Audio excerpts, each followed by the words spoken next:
جی چاہ رہا تھا کہ اور گفتگو کی جائے، لیکن ہم نے جو قواعد و ضوابط ہیں ان کو فالو کرنا ہے۔ آخری فکر دینا چاہتا ہوں اور اس کے بعد پھر آپ کے سوالات۔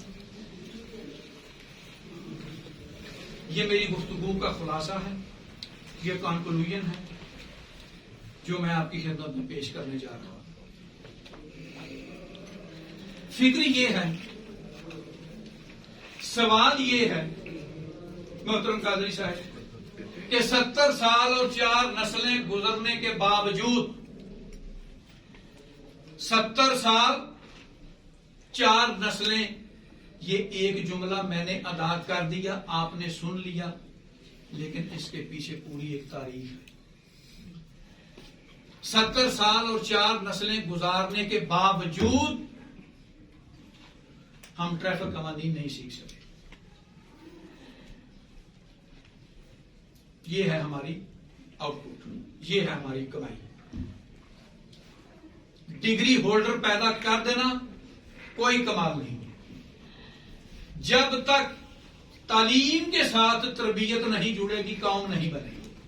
ہم نے تعلیم سے تربیت کو ہی جدا کر دیا۔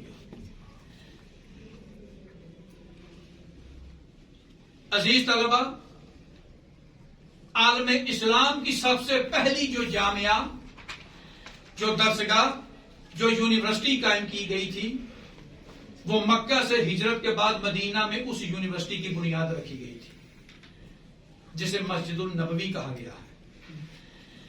اور اس یونیورسٹی کے جو سربراہ تھے ان کا نام نامی، اسم گرامی رسول کائنات صلی اللہ علیہ وآلہ وسلم ہے۔ اس درسگاہ میں سب سے اولین کتاب جو پڑھائی جاتی تھی نصاب میں، وہ اخلاق تھا، وہ انسانیت تھی، وہ درس توحید تھا، وہ عقیدہ توحید تھا۔ اور اس جامعہ کے جو اسٹوڈنٹس تھے انہیں صحابہ کرام کہا جاتا ہے، اور وہاں پر جو طالبات زیر تعلیم تھی انہیں صحابیات کہا جاتا ہے۔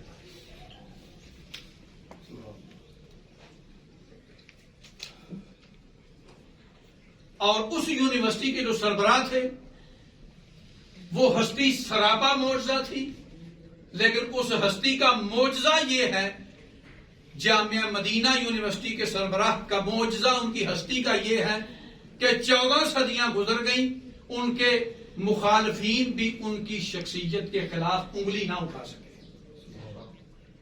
مکہ کے کفار و مشرکین نے ان کی رسالت کا کلمہ تو نہیں پڑھا تھا، لیکن ان کی صداقت اور امانت کا کلمہ پڑھ لیا تھا۔